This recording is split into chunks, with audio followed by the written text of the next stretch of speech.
a great night it is as we celebrate the third class that's coming into the Charitable Foundation Hall of Fame. You all have in front of you a list of all of the things that the Charitable Foundation has done this last year. Over $26,000 has been given for a variety of things, and I'm not going to go through this list. Since we're all pretty much graduates of Newport, Arkansas, the majority of us can read and understand what it says, and that's a great thing. So take a look, though, and just read down the number of things and the number of people that this money has given to help each and every student, those that are exceptional and those that are striving to be exceptional. That's a great thing. And because all of you who give to this foundation enable this foundation to do what it does. So thank you for giving to it, and let's keep this thing going. It's one of the things that make Newport, Arkansas so unique. Along with the scholarships we give every spring, we're really a unique community. And let me recognize while I'm here some of the folks that have been inducted in prior classes that are with us tonight. We have Bill Keady. Stand up when I call your name. Coach Bill Keady. Joe Miles. Brother Joe. Patty and Mary Jane Mullins representing Mr. John Mullins. And I have not seen Charles Ballantyne. I know I'd see him if he were here. There he is. And last but certainly not least, Mr. John Miner.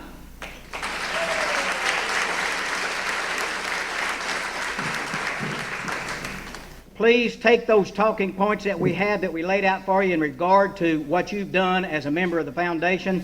Remember us next year. And now let's get on with the inductees for the third annual High School Hall of Fame. Thank you very much. Thank you, John. Sure is good to be back in Newport, Arkansas. I hadn't been up here in 3 or 4 years. Linda comes up and visits her brother and sister. By the way, Linda and I will be married 50 years Saturday.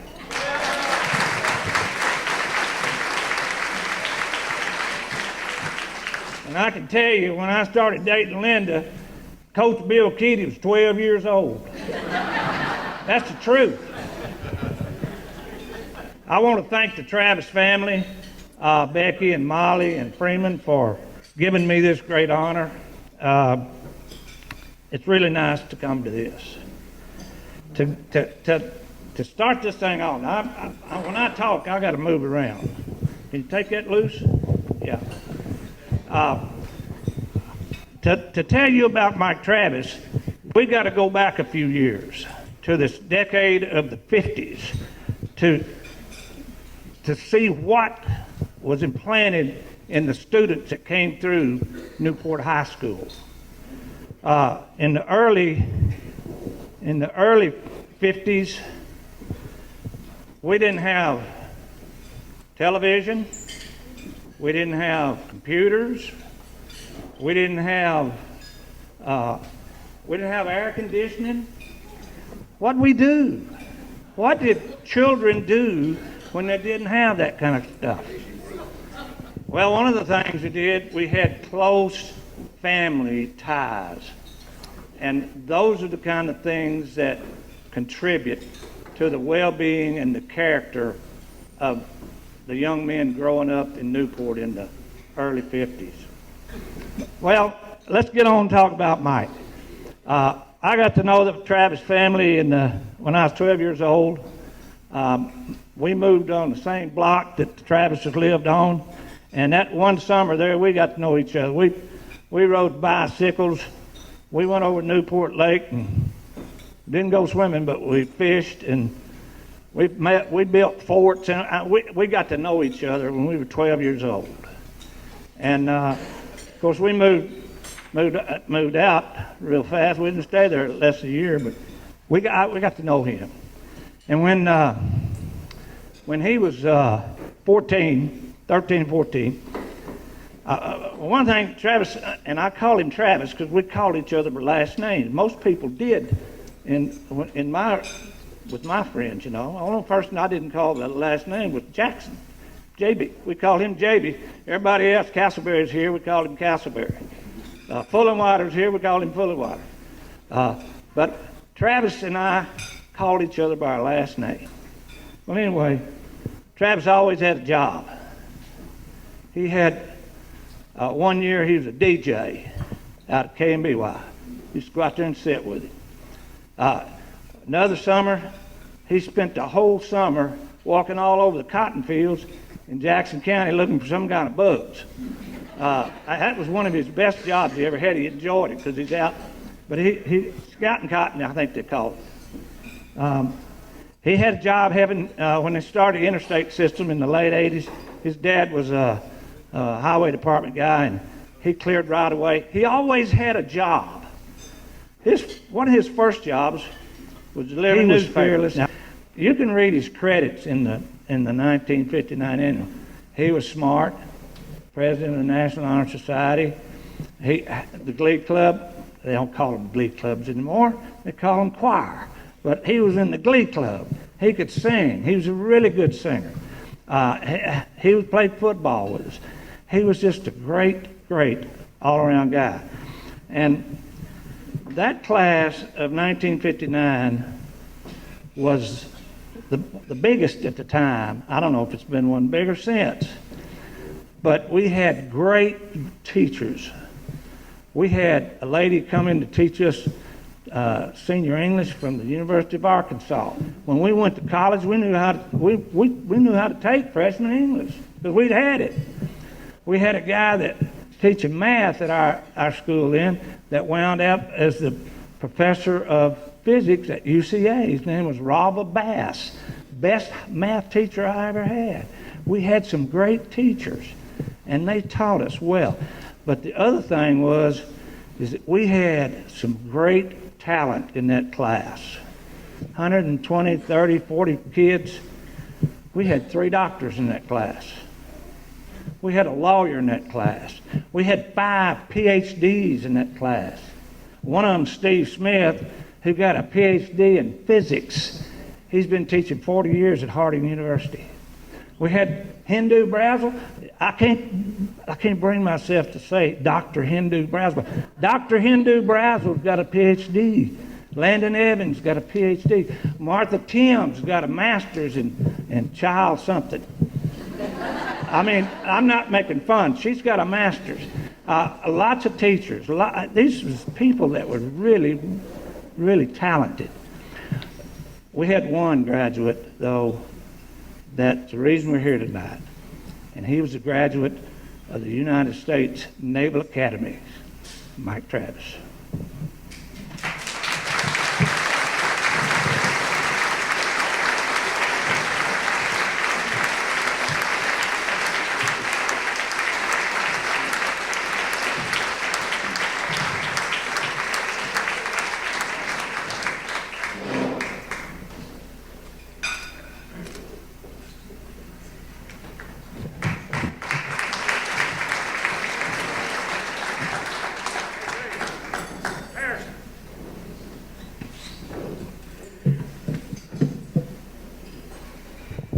He was talked about Mike. He was pretty much Mr. Everything at school. He was Mr. Lakeside, so for those of you who are graduates, you know what that is. I was talking to David Black before here. Closest I ever got to being Mr. Lakeside, I fell in the lake a couple of times. It's hard to follow somebody like that. It's a real honor for me to accept this from Mike, and especially to be presented by Dale. I feel like maybe we should have changed places because people like Dale and Linda and Kenny and Jamie and Marty and JB and some other people knew him a lot better than I did. I'd never had the opportunity to have those stories that he had, so it's a great honor. Those of you who knew Mike know his story and the things that he accomplished in a very short period of time. And those of you who didn't, you're beginning to know him through this honor that we do tonight. Now, I wrote a really funny speech for this, and it was really long, and I'm glad now that I didn't do that. No, and I had to think about what I wanted to do and what I wanted to say, and I can't say anything. I would rather have Mike tell you himself. So I've got 2 letters here that he wrote to his family, and it will tell you everything you need to know about this man. The first letter was written in 1962 while he was at the Naval Academy, just after President Kennedy made a television speech about the blockade of Russian ships to Cuba. It's better known as the Missiles of October. America was on the brink of nuclear war. He writes home. 23:30 hours, October 23, 1962. I'm sure that you have followed, as I have, the events that led to the situation which is upon us. I'm afraid, though, that too many Americans have been content to just be complacent capitalists. Today, that which we feared is real, and no longer can we continue to say, we Americans, God's chosen, nothing will happen to us. Maybe because the youth of this generation was shielded, or perhaps because no one really knows the horrors that could prevail until they are present. The younger set doesn't realize the graveness of the situation. It's easy to say, sure, I know that chaos could prevail here in America and here in Newport, but to really know what you're saying is a different thing. We here at the Academy realized the tenseness and anticipated the great move which our president had to make. All day yesterday I waited and listened to the build-up, culminating in the 7 points presented by President Kennedy.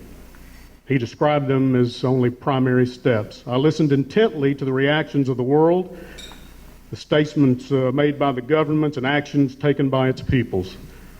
We must recognize that not all will agree with our actions, but we must be confident and unwavering in upholding what we've set forth to do.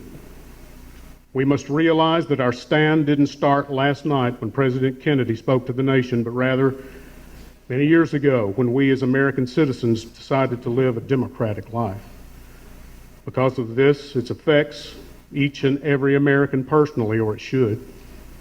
Maybe more national pride and less national arrogance on our part would help. There's a job to be done, and perhaps the price will be heavy if we are to emerge victoriously. But I believe that I am ready to pay that price, whatever it may be. Now, more than ever before, we need to have confidence in our stand, our president, our country, and our way of life. We can no longer divorce possibility and probability. The chance for the American people to show that they're great is here, not just as they did in might in World War II, but great in stature. I know our military might is great, but will that alone win the ultimate battle? Do people have enough interest to sacrifice Gunsmoke and Bonanza? It was 62. Their golf game, when peace will again prevail. To secure freedom for those who will accept it, or will history repeat itself? I'm part of a great organization, perhaps I should say a mighty organization, and I'm confident that we will win in the heated battle. But contrary to many of the great national leaders in the past, I believe that the people, even in Newport, will have much to do about securing a peace that should last for many, many years to come. Idealistic, perhaps, but if we intend to live the kind of life we set out to, very necessary. We may be God's chosen, but He only helps those who help themselves. Love, Mike. Pretty eloquent for a 21-year-old, wouldn't you say? But I believe that I'm ready to pay that price, whatever it may be, he said. Less than 6 years after that letter was written, he did. Now, many of you know Mike is a father of a wonderful man, by the way, and his name is Mike Travis, too. Mike is now a grandfather of 2 beautiful grandchildren. Now, Mike will always be little Mike's father, but while he was with us, he was a father for only 2 months, almost to the day. He was deployed when Mike was born in December of 67. He never got to see his son. But this letter home tells you all you need to know about his priorities. 1967, December. Dear Grandma, Grandpa, aunts, and uncle, how about that, a boy on the first try? I don't know exactly when he arrived or how big he is or anything else yet, but he's probably handsome like I was when I was born.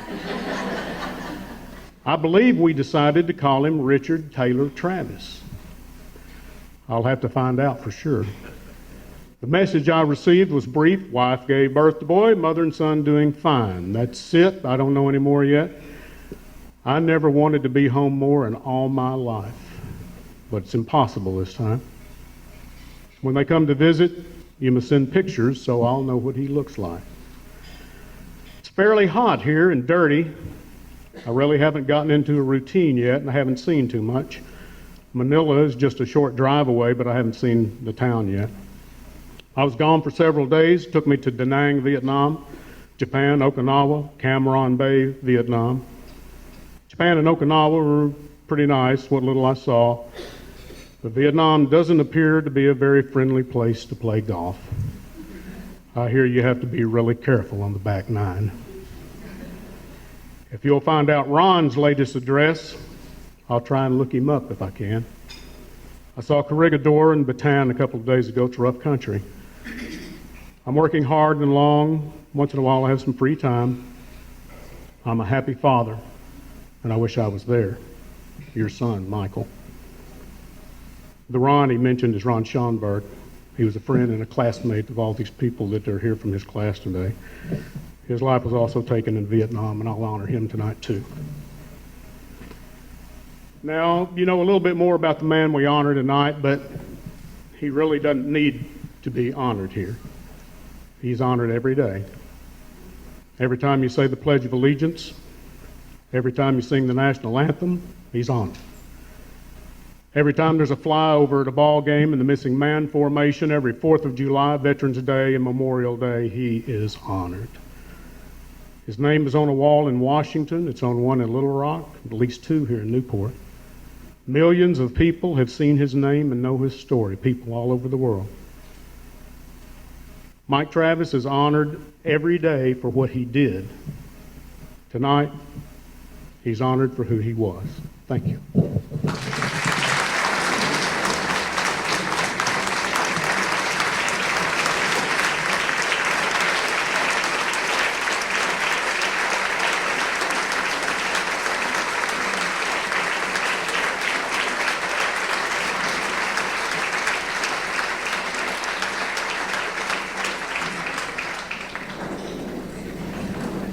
Good evening. I'm Stan McKee, and for 28 years I had the honor and the privilege of being the Newport Grey Pups head football and basketball coach. During that time, we had many great athletes and players to play for the Newport Grey Pups and Newport Greyhounds. And it seemed like just about every one of our great running backs were all the same size, 5'8", 185 pounds. Billy Warren fit that mold exactly, except Billy stood out even more than anyone else. What I really want to cover is just some of the things about Billy. When Billy was an 8th grader, we only had 2 8th graders who could play on the 9th grade team. Billy Warren and Drew Stacy, who happened to be best friends for life. I can remember the very first football game they played in. Somehow, we had got to where we were playing pretty good football, and a lot of the teams that were in our conference wouldn't play us. Jonesboro was willing to play us, but they had done one thing that year. They had combined Annie Camp and MacArthur into one team. But when they made a contract with us, they said, but what we're going to do is we're going to divide it into 2 teams and play 2 games, one in the afternoon and one at night. Would you come and play us on that Thursday afternoon? Well, after a while, and since we couldn't schedule anybody, Mr. Mullins said, okay, you can go play. Well, we got there, and all of a sudden, out of Jonesboro's dressing room comes about 150 kids. And I said, Coach, I thought you said you were going to have 2 teams. Oh, we're just dressing them all out this time, since this first game, but only half of them are going to play.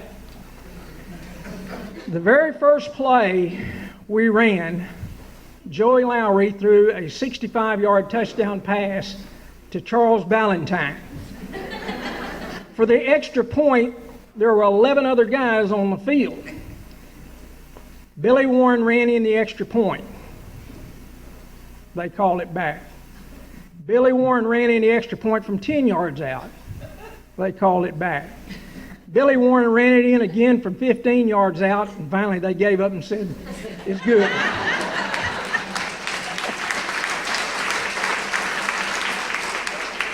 Basically, that's the story of Billy Warren. He was not going to be denied. He was going to be a success, and we knew that early. Now, not everything in Billy's career was good. It's one thing we've already talked about together tonight. He remembers it, and I remember it. In the 8th grade, Billy gained over 700 yards as an 8th grader in 7 games, which means he averaged 100 yards a game. Well, we also made him and Drew play in 8th grade games on Saturday morning. Well, late in the year, Billy kind of got the big head. He kind of thought he was pretty good. And we were playing win. And we weren't scoring. And I went to Billy and I chewed him out. I said, this is the first time I've ever seen you not give full effort. And I'm not going to have this anymore. That's all it took. Billy turned it on. But he made one big mistake. As he ran past all of the win players, he turned around, started jogging backwards, waving at him as he went into the end zone. Needless to say, after that game, Billy, myself, and the Board of Education had a meeting. And I think we got things straight, because I never again saw Billy ever give half effort, and I never saw him showboat from that time on. I know as he was becoming a 9th grader, I went to Billy and I said, Billy, you're going to have to work hard in this off season, because next year I'm going to give you the ball 30 times a game. And we did that, and he worked hard. As a matter of fact, the first game we opened up with that next year was over at McCrory, and it just so happened we hit McCrory at the time they were in their greatest time period. In senior high, they were on a streak that would last for 60 straight games without a loss during the regular season. They had a game the week before us, so I went and scouted that game. In that game, they had a kid named William Martin, who later on would play in the All-Star game with Billy.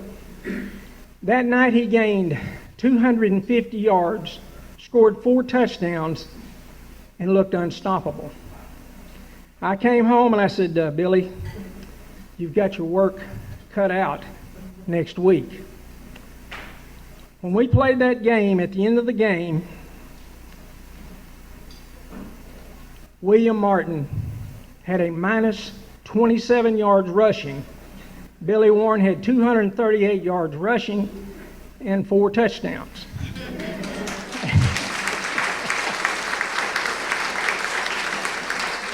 After that game, Coach Joe Dan Hart, who I know many of y'all are familiar with, he walked up to me with that serious face of his and he said,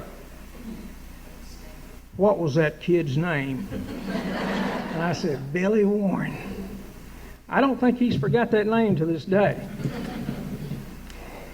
When Billy was a 9th grader, we lost 1 game. And in that game at Truman, Billy scored 4 times. The problem was only 1 touchdown counted. And it kind of sounds like some home cooking, but you know, that's just a coach's opinion.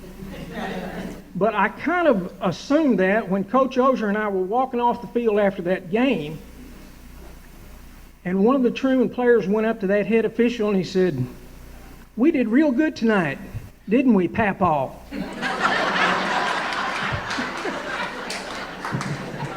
That's the truth. As a matter of fact, the next night our senior high went over there.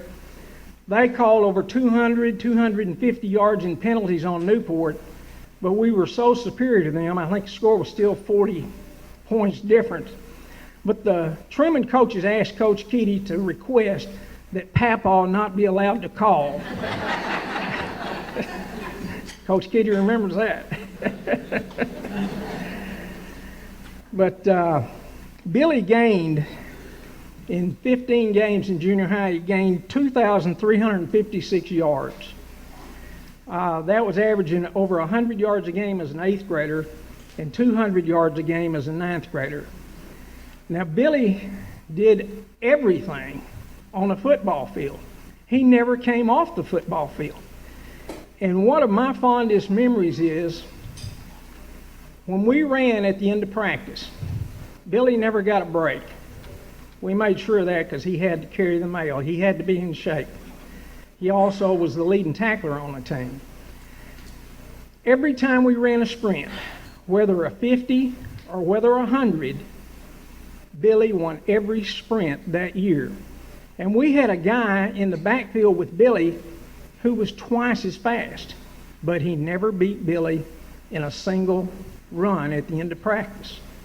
That just shows you the determination he had. Coach Keaty's coaching staff accused me of having the most simple playbook in the state of Arkansas. They said, "You've only got 2 plays, Billy left and Billy right." And I grinned and said, "Yeah," because that's what we had. Now, Coach Keaty got Billy the next year. And as the year progressed, I noticed one thing about their playbook. It kept getting smaller and smaller. They would run Billy left and Billy right. But Coach Keaty always had a surprise. And that surprise was he put in a new play, a trick play. It was Billy up the middle.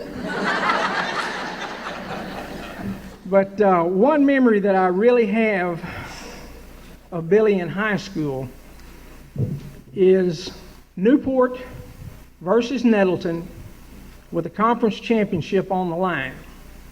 Both teams were well respected in the state, but I think that night Newport went from being one of the better teams in the state to being the elite team in the state. On one run, and the game ended 41-32. I had Bud tell me what the score was because I knew he would remember it. On one run, late in the game, with the game tight, Billy ran to the right. 2 guys hit Billy at the line of scrimmage, and it looked like he was down. Billy wasn't down. He turned and went to the left. He was hit again, and again, and again. I guess he ran 150 yards back and forth across the field. 10 guys touched Billy. 9 of them had a legitimate tackle. The last guy, as he saw Billy going into the end zone, was holding Billy's shoe as Billy ran out of his shoe and into the end zone. I really feel like from that point on, Newport was an elite team in the state. And if you look over on the football field at the sign, it shows how Newport won more games than any other team during that time period. And I think that run seemed to be the thing that showed the determination of Billy Warren, the determination of the Newport Greyhounds. We were not going to be denied. And it's been great. You can see what all Billy did. His senior year, he had 2,118 yards rushing. He scored 28 touchdowns. He was twice named to the Arkansas Gazette Super Team. He participated in the high school All-Star game, and he was named the 1981 Football Athlete of the Year in the state of Arkansas. Billy accomplished great things. He went on to the University of Arkansas, but one thing happened. In the high school All-Star game, Billy tore up his knee. If any of y'all have ever had a knee injury, you know what that means. And pretty much back then it was basically career ending. But Billy played, worked through it, but he never was Billy Warren. Again, the knee wouldn't allow it. As much as he tried, it just wouldn't allow him to be at full speed. But Billy did the one thing, and maybe one of the things I'm the most proud of for Billy is he did exactly what a college athlete ought to do. He got his degree. He graduated with a BS in social science. That was in 1987. And Billy has been a success ever since. He's coached running backs on the high school level and the college level. And as you see from the article they have on him, that he is now working in Fulton County over in Georgia. And the one thing I knew, even from the 8th grade, because I can remember Billy during the summer running this road right back here from Robinson's Addition into town to work out and then running home. His dedication was always there. His pleasant smile was always there. One of the things that was very impressive about Billy was he always gave credit to his linemen. He would always thank them for opening up the holes. Whether there was a hole there or not, he was always thanking people for that. Billy has always had that pleasant smile. He's always worked hard. And it is my honor and my privilege to present this award to Billy Warren.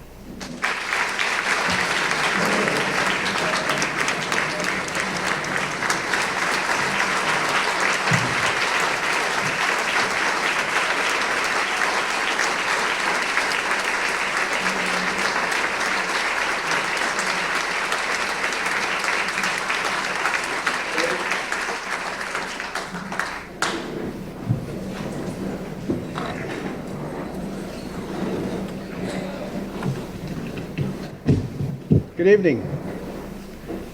I'd like to start out by saying that incident that Coach McKee is making reference to is pretty true. I did turn around and wave, but it was because we were winning, and I thought it was the right thing to do.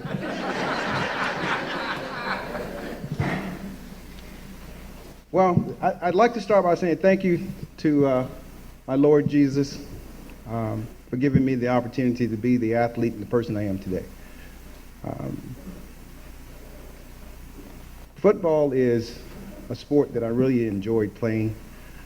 It opened a lot of doors for me. It gave me an opportunity to see the world in a different light, and it gave me a lot of opportunities to do things that most people dream of doing.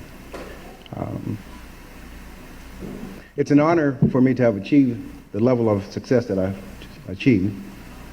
Now, I need to take a few moments to reflect upon people who have shaped the foundation of who I am and the man who I am. Whatever achievements I've earned, of course, my life is there are a lot of, let me just do this.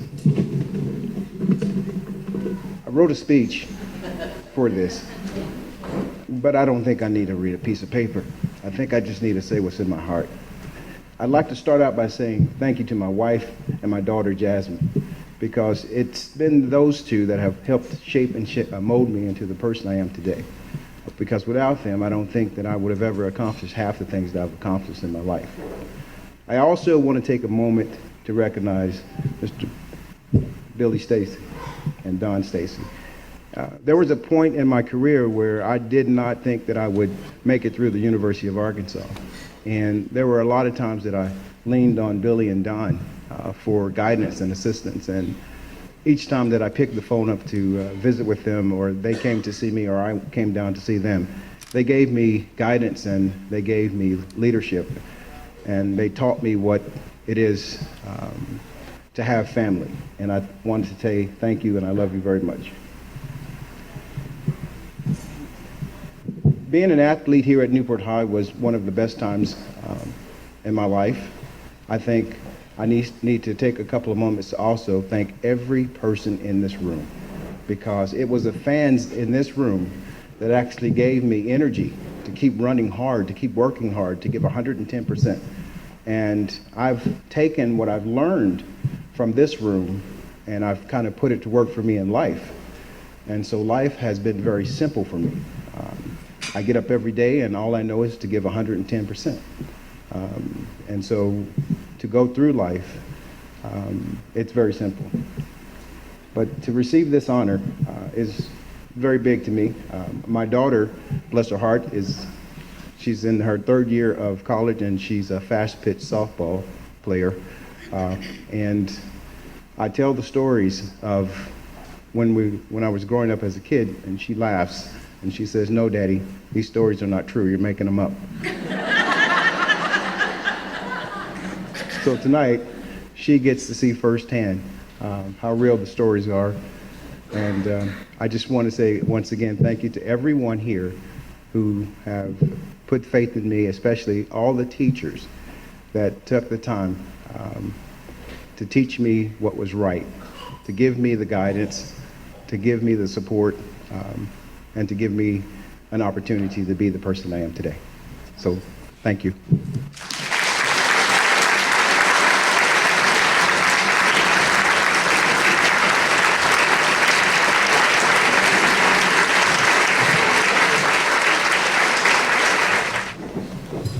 I wish I could stand here before you and speak of the greatest generation and of times before air conditioning and color television.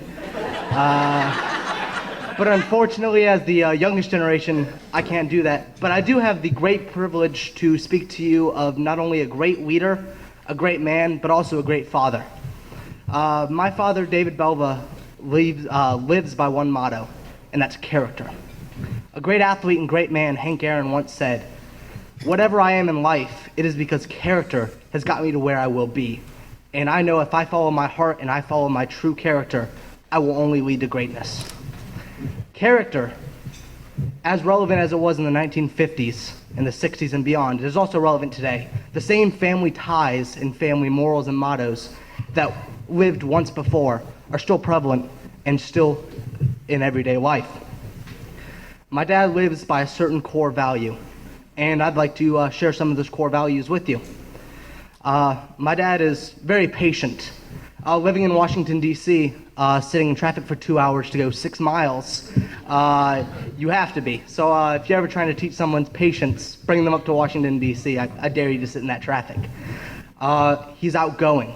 He has a staff of 250 people, some of the smartest men in the world, whose sole job it is to protect our great country from the greatest threat, weapons of mass destruction. So it is for him and his great staff that we're thankful to all be sitting here today in a safer world. He's also an odd and outgoing man who, like a preteen girl, enjoys nothing more than listening to the music of Lady Gaga.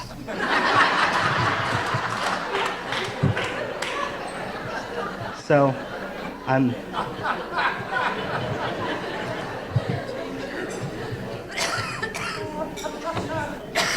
I'm glad I can introduce him tonight, and I'd like to share a brief story about some of the greatest moments with my father.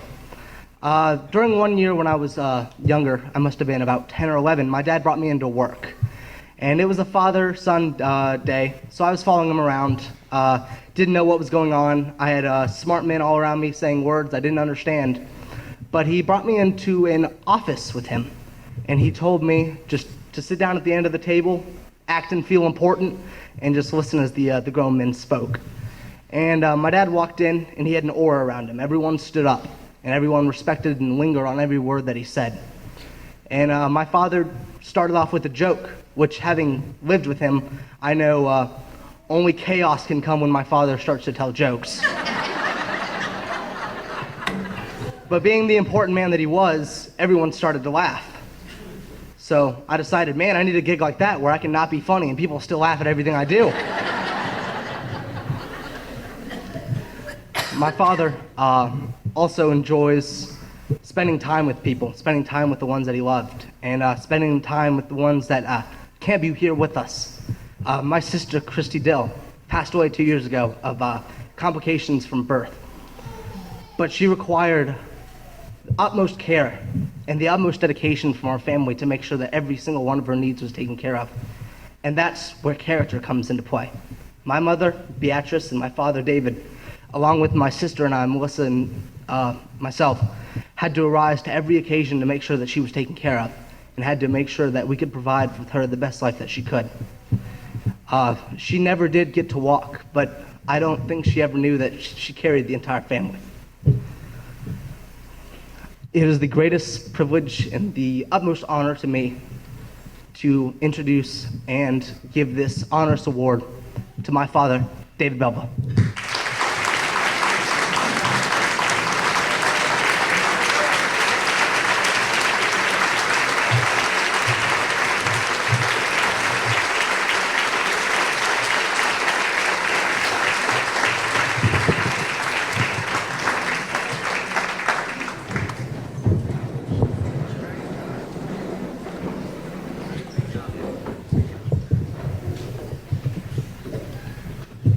Good evening.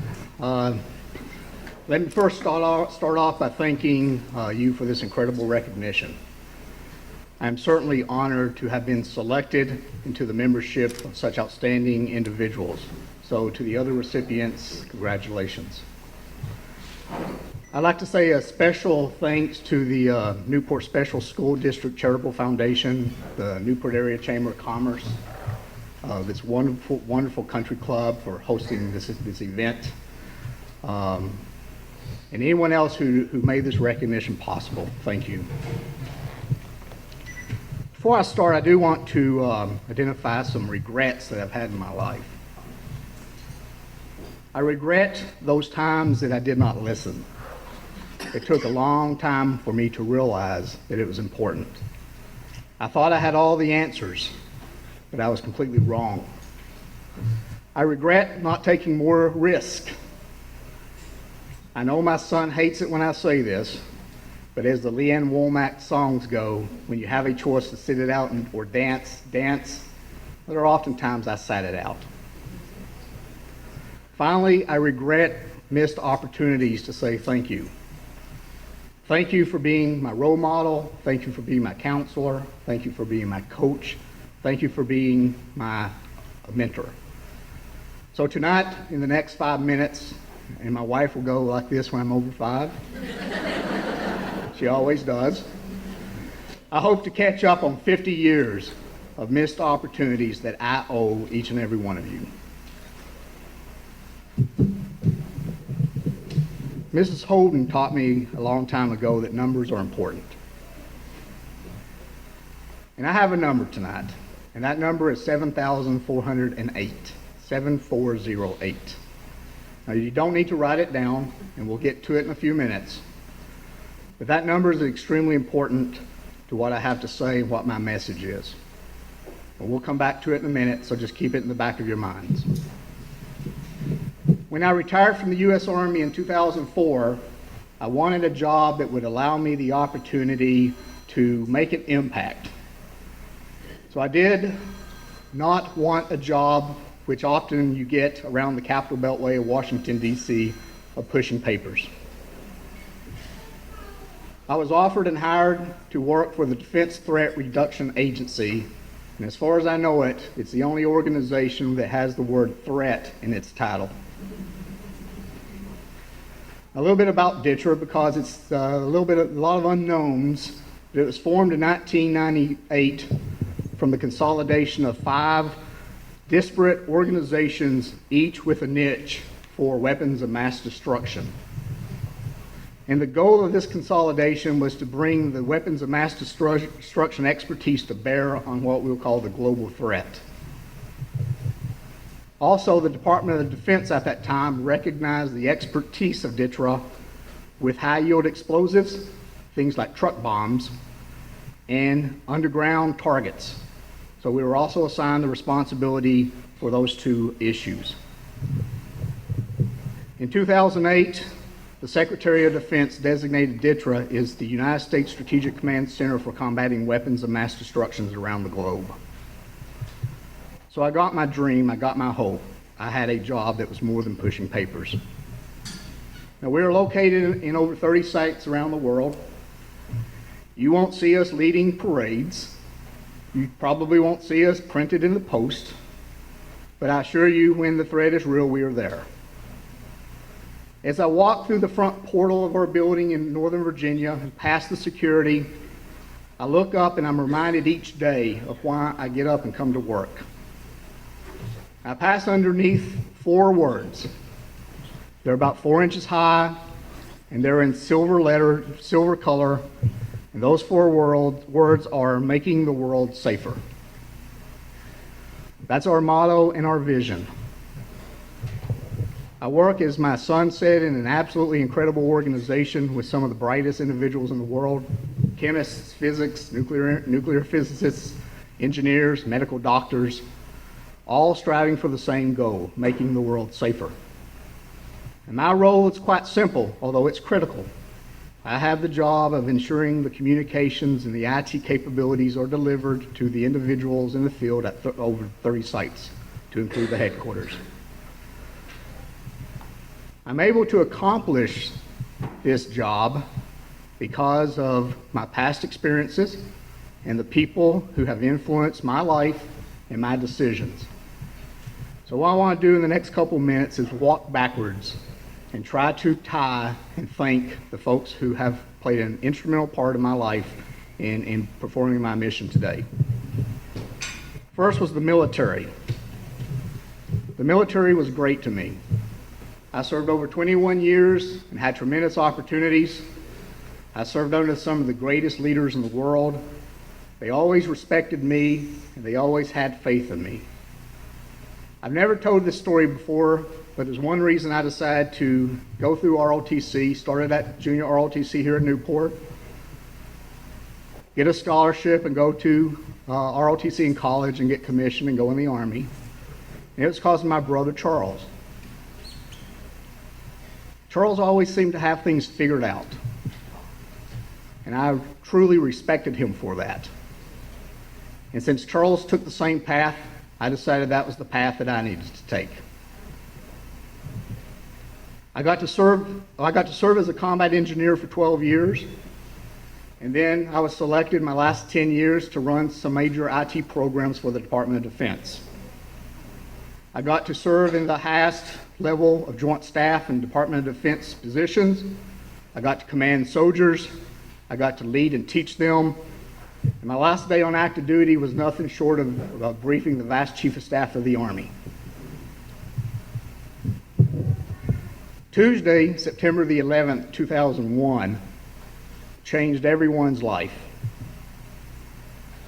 September the 10th, the day before, was my first day assigned to the Pentagon.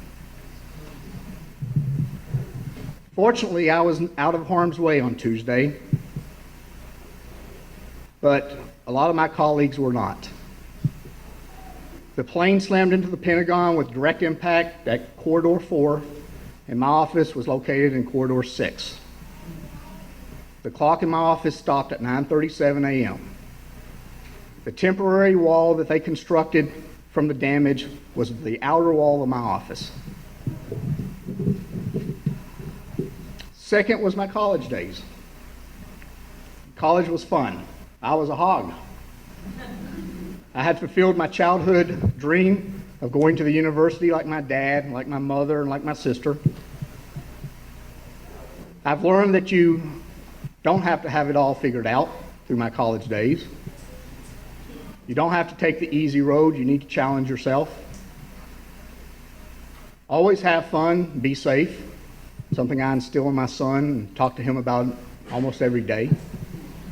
Do well, because it will open doors for you, as Billy stated. Learning and education never ends. That is the reason I've taught college for 15 years.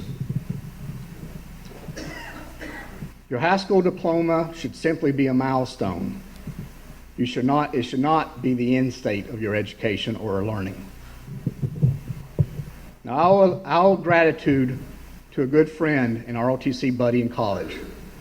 And the job he had and what he did for me was push me.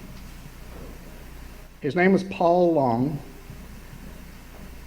and we were always in competition with one another. Who would be number one and who would be number two? Paul was what I would call the model cadet. I looked up to him because that's what I wanted to be like. He was airborne. I wasn't. He was air assault. I wasn't. We both got the opportunity our junior year of college to go to Ranger School. Paul went. David didn't. Paul went to jungle warfare school. David didn't.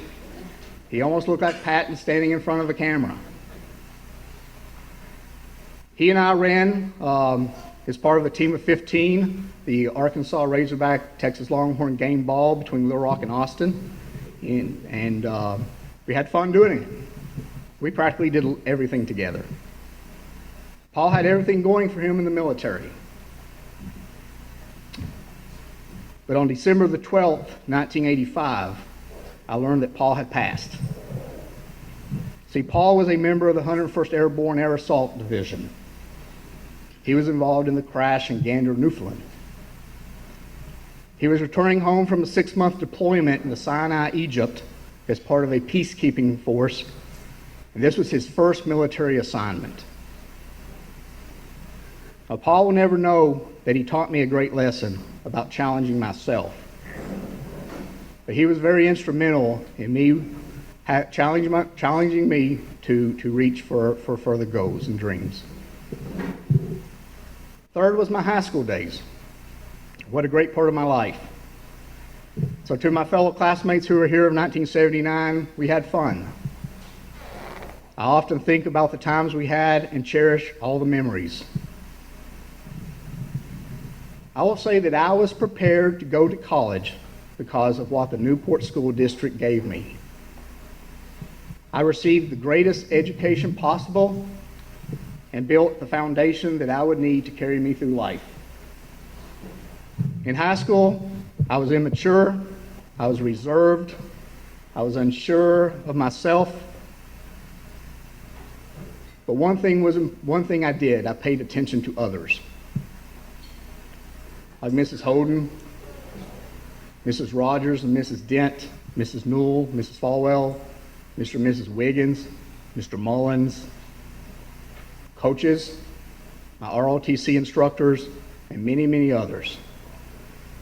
The influences that they had on me has been huge.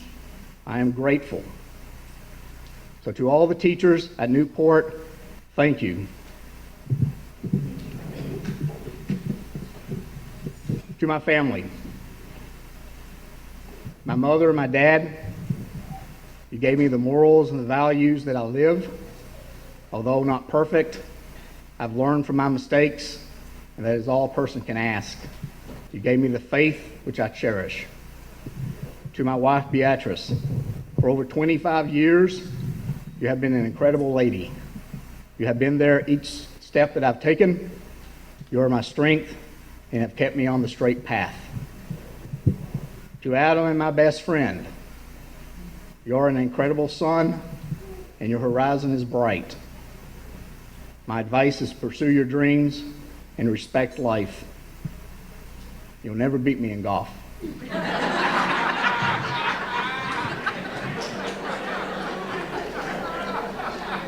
Now, one of the benefits of going second is he has to watch out for what he says while he's up here introducing me. And I do like Lady Gaga music. To my stepdaughter, Melissa, who couldn't be here this evening, she taught me how to love someone other than your own, because she showered me with her love when she was 6. My 2 beautiful grandchildren, Kaylin and CJ, they also want to be here tonight, and they keep me young. KK also is a fast-pitch softball player, and CJ is active in football and basketball. Finally, as Adam highlighted, my stepdaughter, Christy. Christy did pass away in February of 2009. She was born disabled, and she lived her entire life in a wheelchair. Christy was the bravest person I know. She taught me so much about life, the importance of living each moment, and my sole regret is that I did not tell her enough.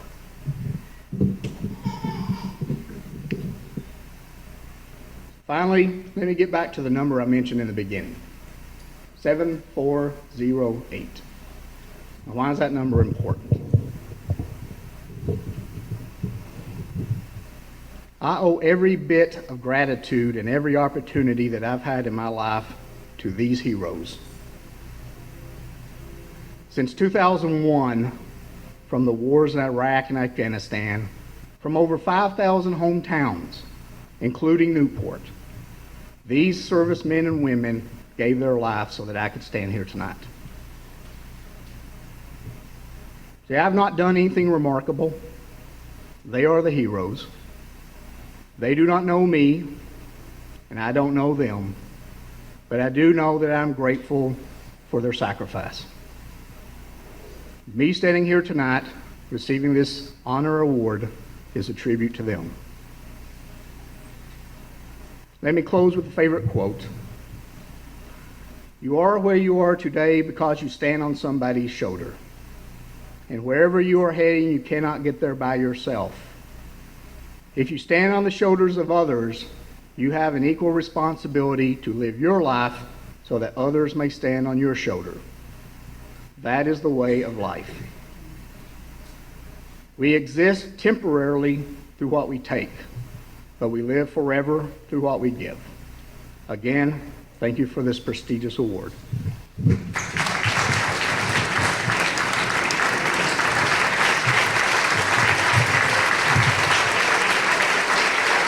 The inductee that I have the privilege to introduce is a man of contrast. I have never in my life known anyone who elicited such a dichotomy of emotion as this inductee. No one is indifferent to him. There are those who would walk a mile just to shake his hand. There are those who would turn and go the other way in the hallway if they saw him coming. This man gives his life, gives his time to help other people. He served our country in the Vietnam War. He spends hour after hour after hour helping people. He listens intently when people are talking. He focuses completely on the job at hand. Sometimes he hangs up while you're talking to him on the phone. Sometimes he walks off while you're talking to him face to face. But you always know where you stand with this guy. He's very plain spoken. I first knew this honoree when he was my doctor. He was everybody I knew was doctor back then. And so I was just as a teenager growing up and young adult, he was my doctor. And then my first close encounter with him, I had recently been accepted to medical school, and anyone who knew my mother or my grandfather or my grandmother was well aware of that. So he knew that I'd been accepted to medical school. I was at the office to get my yearly checkup when I heard him say, "Betty, go get that girl, come watch this baby get born." Now, I was a math major in college. We didn't do a lot of baby birthing in the math department at Harding.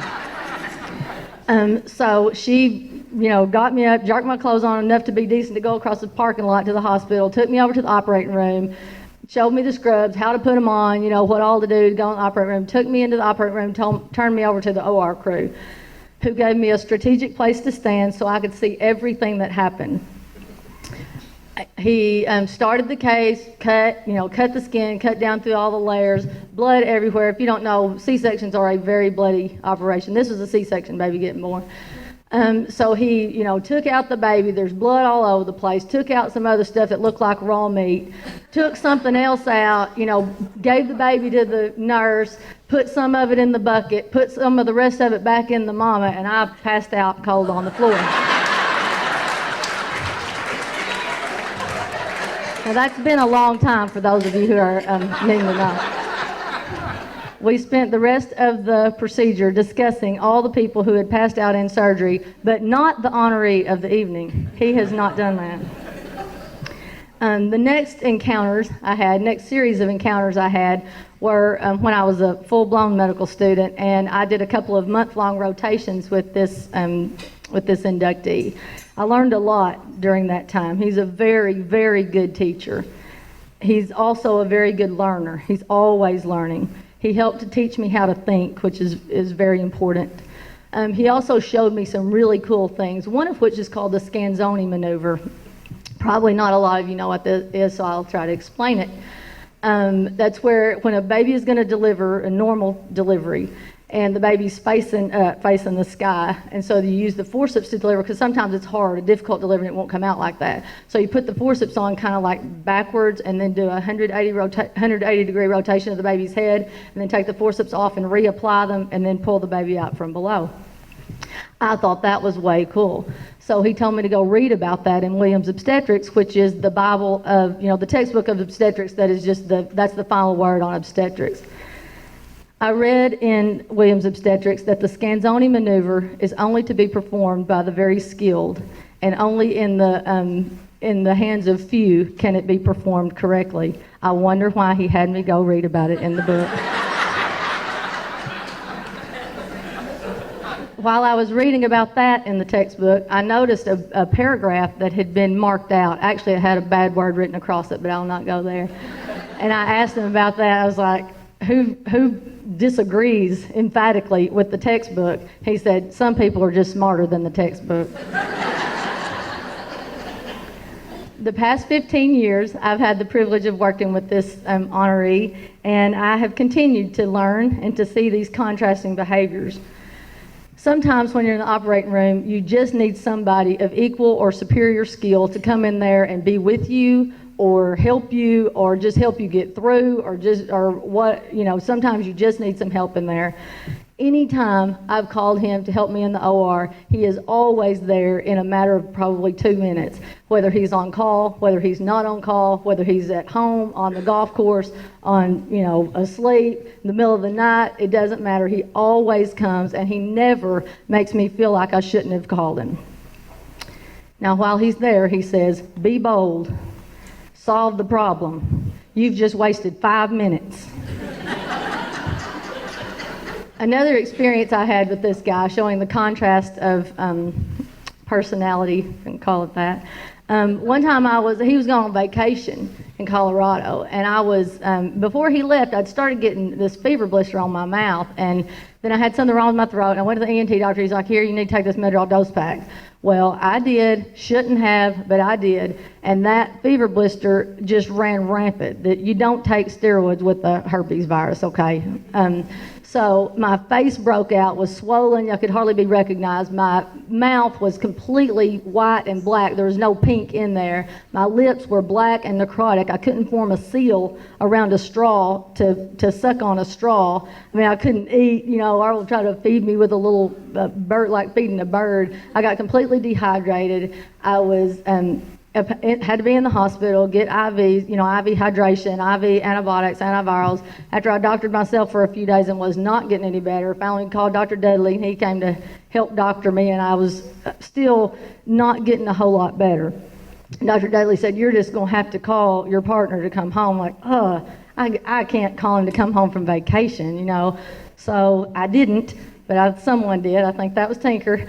Called him and was like, look, Dr. Jones is in bad shape. And he's like, okay, I'll be on the next plane home. He was on the next plane home, got there, and as soon as he could get there, which is the next morning, I believe. He came to the door of my hospital room where I was a patient, stood at the door. He didn't get too close because I don't think he wanted to be contaminated. And he looked in the door and grinned and said, I never saw any 2 doctors that couldn't doctor a fever blister.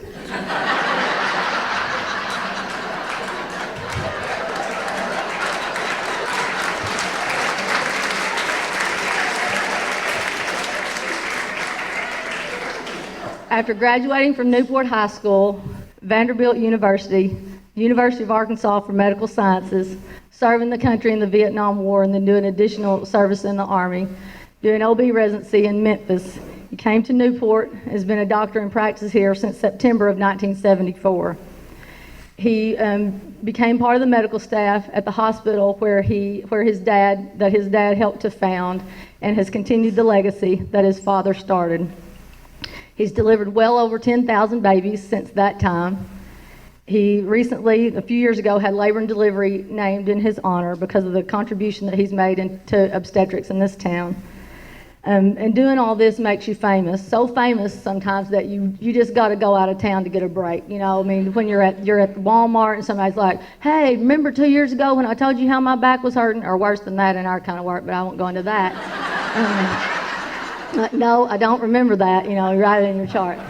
So he had to go out of town. He and his wife, in fact, went on a trip to Alaska.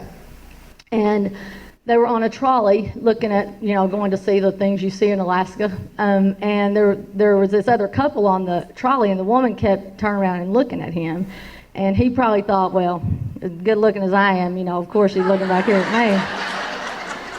me. But come to find out, she thought she recognized him. So she made her way back to him and said, are you Dr. Jackson from Newport, Arkansas? And he said, yes, I am. She said, you're my doctor. Not only have I learned a lot from this man, I have learned a lot about him. I've learned that he believes in God. He believes in family. He believes in education. He believes in patriotism. He believes in helping people. He believes in working hard. He believes in playing hard. He believes in this community. I don't know if J.B. Jackson was one of the best students to walk the halls of Newport High School. I do know he is one of the best doctors to walk the earth. It is therefore my sincere honor to present to you my mentor, my friend, Dr. Jabez F. Jackson, Jr.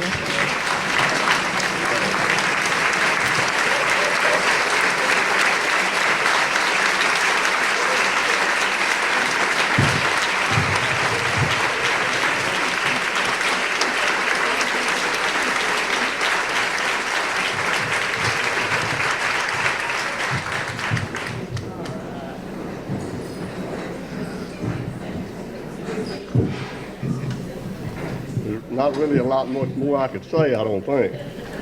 I want to thank the selection committee. I want to congratulate the other inductees. I want to thank the citizens of this community and the people in attendance here. I would like to acknowledge my wife and 4 daughters, all of whom graduated from Newport High School. When I start this, first of all, I'm going to tell you some things that I didn't do. And I think I know now who did when they started talking about this paint business. I did not paint Mrs. Ruby Williams' garage door green. That is the truth. I may know some of the culprits that did, but I wasn't one among them. I can inadvertently remember putting some stink bombs behind the radiator at the old senior high school that temporarily caused the school to be closed down for a couple of days. That I do remember, and some things in chemistry just stay with you forever, I guess. I guess that there's some sentinel event in every young man's life that makes the elevator go to the top. And mine was probably in the 10th or 11th grade, and the basketball team went to Helen play a ball game. And I'm sure the main guys like Harrison and Bowman were sick or something. But anyhow, I started the game. And I was 5'2" and 120 when I was in 11th grade, and I was 5'2", 120 when I graduated in high school. Well, Helen against the tip, they scored 2-0. I think if Harrison Bowman throws me the ball in bounds, I take 2 dribbles, they steal it, whap, it's 4-0. They throw it back to me again, whap, they steal it again, 6-0. The coach calls timeout and says, sit on the end of the bench. I said, yes, sir. He asked the assistant coach, says, who are those 2 guys stealing the ball from Jackson? Well, the assistant coach runs across the floor, buys a program, comes back, he said, well, one of those guys' name is Hatfield, the other's name is Gray.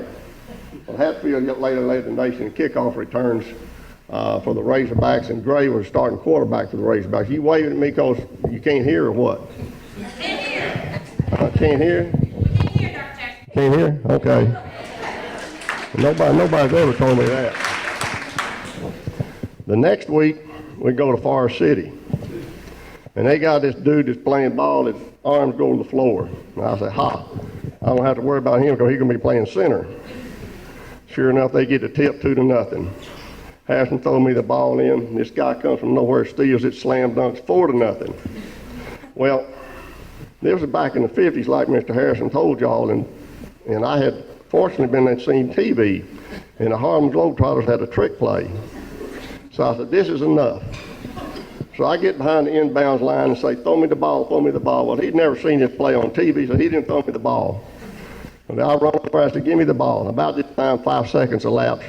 The referee calls a 5-second violation. The coach goes bonkers. He jumps up off the bench, gets a technical foul. This guy with a long arm shoots 2 technical throws, free throws, and scores 6-0.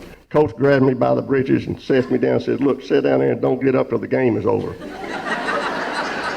I said, yes, sir. He asked the assistant coach, said, go see who that guy is. He runs across the floor, buys a program, comes by and said, the boy's name is Kessinger. Well, Kessinger was later all-SEC basketball player for Ole Miss. Later went on to play second base for the Chicago Cubs. It was about a week later after that we were at the supper table. And yes, everybody ate supper with their parents back in those days. And my father gives me this solemn look and said, do you know Mr. Bass? And I said, you mean Mr. Bass, the physics teacher? And he said, yes. I said, yes, sir, I know him, but not real well. He said, good. Not another word. A week later, we're sitting at the supper table. He said, you know that bicycle you got for your birthday? I said, yes, sir, it's a nice bicycle. He said, what you ought to do is ride that bicycle over to Mr. Bass's house every afternoon and pick his brain, because you ain't going to make it in the NBA.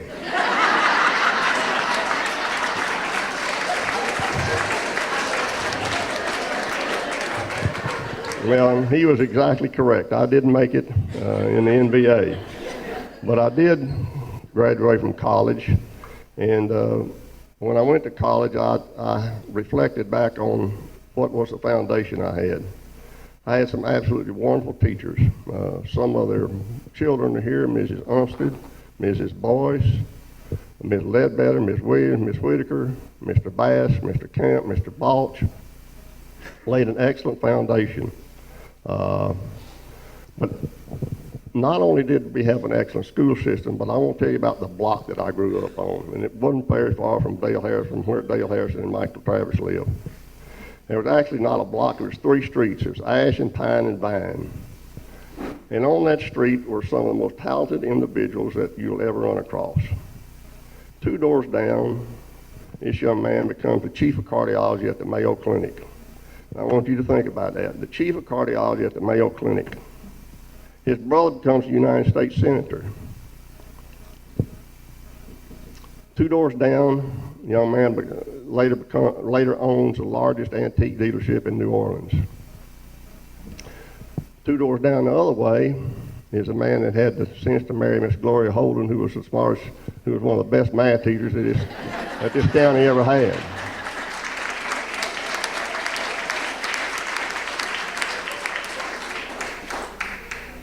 I've left some of these people out, and it's certainly not intentionally, but 3 doors down from Charles Holden was a fellow that was in the first graduating class of the Air Force Academy from Newport, Arkansas. He had the best train set within 5 miles. Up on Vine Street, 3 doors down, was my dear Friday night running buddy, beer drinking friend Ron Schomburg, later killed in Vietnam. Next door to him was a young man that was instrumental in bringing Medallion Foods to Newport, Arkansas. Just across the street from me was a young boy who went on to do one of the first reproductive endocrinology fellowships in the United States at Duke University. These are all kids within 5 or 6 blocks of me, 5 or 6 houses of me almost. In the same house with my brother, a good friend, lifelong hunting companion, he headed one of the largest accounting firms in the state in Little Rock, and he is now chairman of the board of trustees at Arkansas Children's Hospital. Well, what did all of those guys have in common? I mean, they were just ordinary people that grew up on a block together, an outstanding block. Well, let me tell you what they had in common. They were good citizens, they were good students, but most of all, they worked. Every one of them had a job. They threw newspapers. They scouted bugs. They sacked groceries.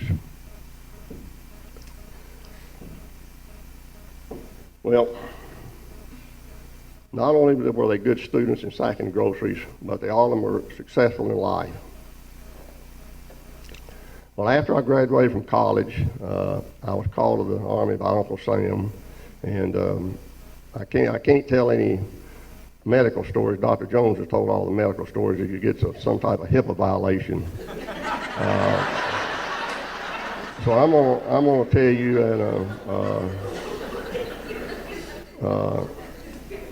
an Army medical story. This was in 1970, and I was in Vietnam, and I was going to the lunch line, and the colonel walks over and says, "Hey, Doc," said, "how would you like to go to Cambodia?" I said, "Cambodia?" He said, "Yes," said, "the United States has invaded Cambodia." I said, "Well, for how long and what for?" He said, "Well, we've sent some rockets over there, and I want to go see what's happening." So I go back to my living quarters, and I get my field bag and stethoscope and strap my 45 around my waist and get in a helicopter. And about 35 minutes later, we land in Cambodia. And there's smoke everywhere. Guns are stacked sky high. And there's several injured soldiers, and the medic and I take care of the soldiers, and we evac some of them out to back to Vietnam. And the medic says, Doc says, "I want you to come look at this soldier." Said, he can't work. And I said, "Oh, really? What's the problem?" He said, "Come on." Well, I walked down about 50 yards and walk in his tent, and there this dude is lying on a cot reading a Playboy magazine. And I said, "Son," I said, "what's the problem?" And he said, "It's my foot." Well, I looked down at his foot, and he's got a little corn out there on the side of his foot. I tell the medic, I said, hand me the field bag. Get a bottle of alcohol, pour alcohol on there. I get a knife, cut the corn off, put a Band-Aid on there. I said, "Son," I said, "you've got two options." I said, "One of them is you can put your boot back on, start back humping ammo, and tell your grandchildren that you've been the first soldier operated on in Cambodia." I said, "Your other option is to get court-martialed for dereliction of duty." Well, he put the boot back on. I got back on the helicopter. Fortunately, I came home, and 3 years later, I got through a residency at Memphis, and have been in Newport ever since. I want to thank the citizens of this community for supporting me.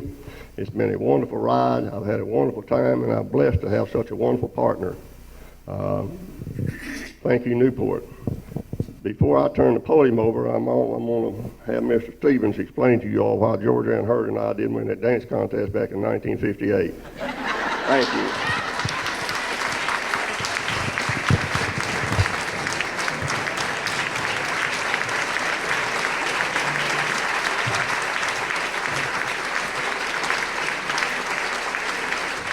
Well, hey, Jody, all these politicians here tonight.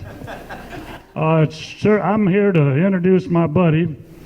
Graduated from 1948 right here at high school over here with Steve Stevens. Bobby Newell, who's here with us tonight. And by the way, if you want to induct somebody into the Hall of Fame, you ought to get Bobby Newell. He has a good history behind him. And my old buddy, when I saw Dale Harrison, I didn't recognize him. I said, "Who is that?" They said, "That's Dale." I said, "Well, he done got him a Bill Keaty hairdo." His hair had turned white since the last time I seen him. And anyway, I'm going to introduce Steve. This guy's well-traveled, been all over the world, and back in 1956, when we first got the patient, when we first had our first record out, we went to Little Rock, and he had a TV show called Steve's Dance Party. So we go down there, and we're sitting around, and we're rehearsing in the studio and getting ready. Another thing, too, I thought B.J. Sam's on that station. Anyway, we're sitting around there, and Steve says, "Now, when we start the show, don't call me Rufus." That's his real name. He said, "Don't call me Rufus," said Steve now. So we're sitting there, and first thing he does, he takes this microphone, he walks over and sticks in front of Kern Kennedy on the piano, and said something to Kern. Said he reared back and he said, "Well, Rufus." took that away from him pretty quick. Anyway, he is well traveled. We were in Australia 3 years ago on the coast, and here this good-looking young lady, well, she wasn't too young, but she come down and took us around because Steve had told her to. She had one of them Cadillac convertibles, and so he's known all over the country and probably all over the world by now. But he worked hard to be a great DJ out here at KNBY. I remember that. And he's a great guy, and this is great for Newport. You ought to have more get-togethers for Newport. And right now, the one and only Stevie!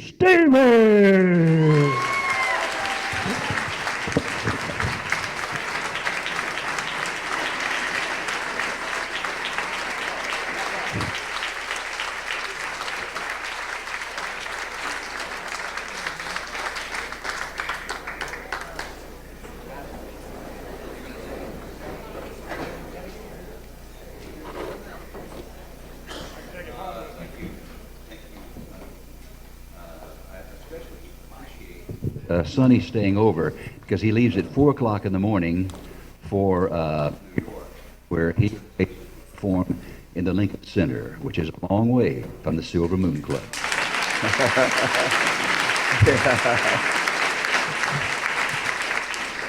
Yeah, Sonny, I wanted him to introduce me because he's an important part of my history, and I'll get to that in just a few minutes. I called Julie. I said, well, what do you want me to... what? Can you pick up the microphone? It's very hard to hear. Okay, all right, I'll do that. So I asked Julie, I said, what do you want me to talk about? She said, oh, about 5 minutes. So I'll try to do that. But I promise you, I'll do the same thing that Henry VIII told his fifth wife. I won't keep you long. Okay?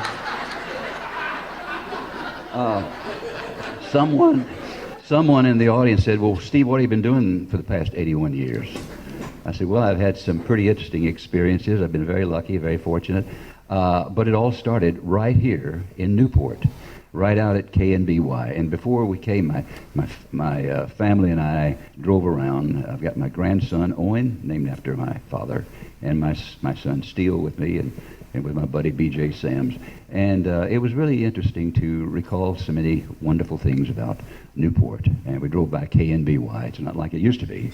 But a lot of things happened there. A couple of insignificant events happened which may interest you.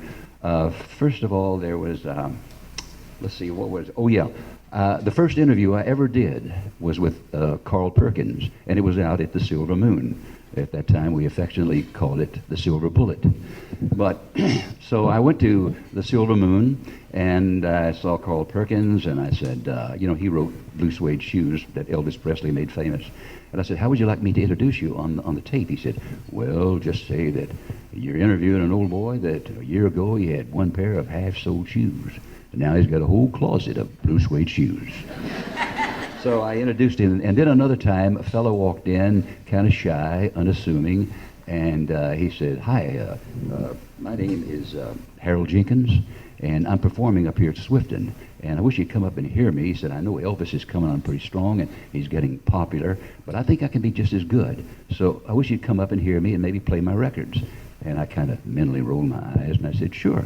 So I went up and I heard him. He was pretty good as a rock and roller. But he never made it as Harold Jenkins until he changed his name to Conway Twitty. And then he entered the, he recorded the song, It's Only Make Believe, which was really, was really good. Then Sonny enters the picture. He called me and he said, hey, you know what?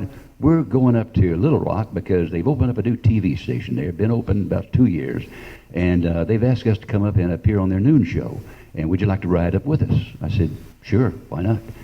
And so we rode up, and they stopped about 4 or 5 times for refreshments on the way up. So, so when we got up there, they were ready to rock and roll. And they were in the studio rehearsing, and I had never been on a TV station before. My only broadcasting experience was with good old KNBY, which Gene Howe gave me my first job. Thank him, God thank him.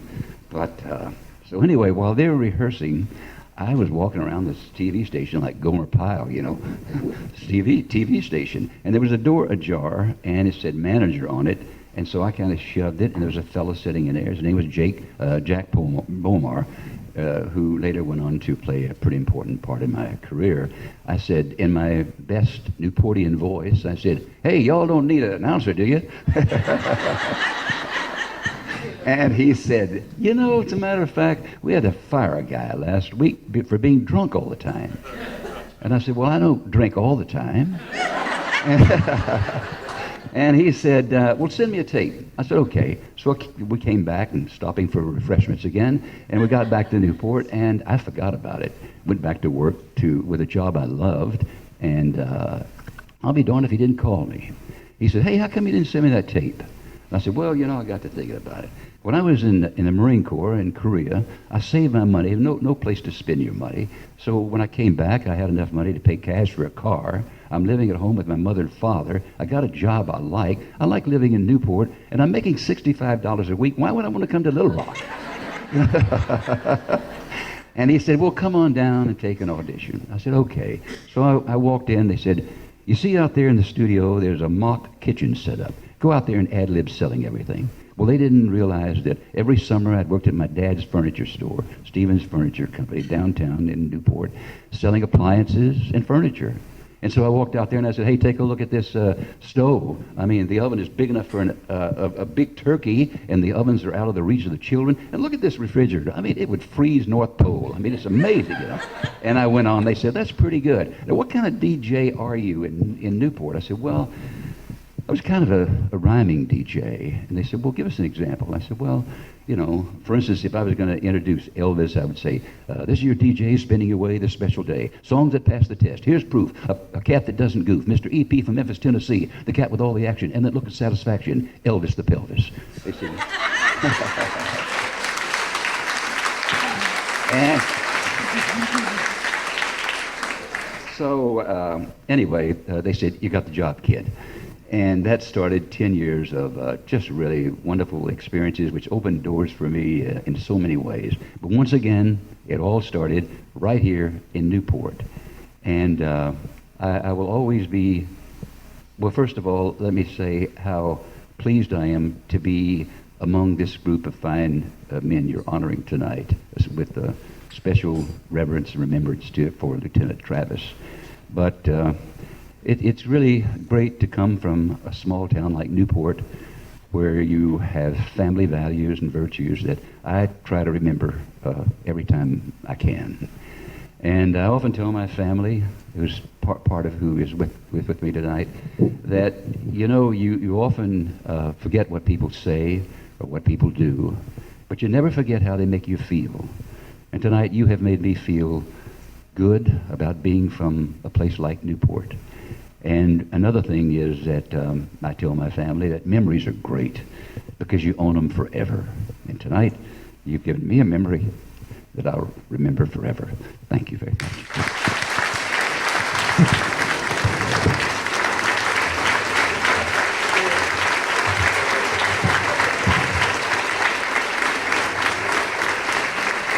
Well, I expect in some communities, some much larger than ours, they would have a hard time and be hard-pressed to continue to have 5 superstars inducted every year.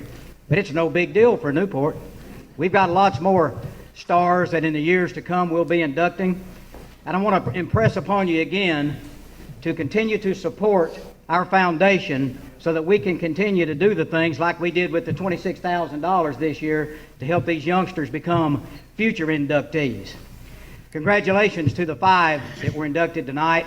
We're looking forward again next year to 5 more Newport superstars. We hope you'll all join us in recognizing these people, and I want to ask you 5 inductees who came in tonight, please stand behind for a little bit so they can take your pictures for the group photo. I want to congratulate all of you, and I want to thank all of you for coming out tonight and being a part of this very, very special night. Newport is a wonderful community. It continues to be a wonderful community because of people like you. Thank you for being a part of this. God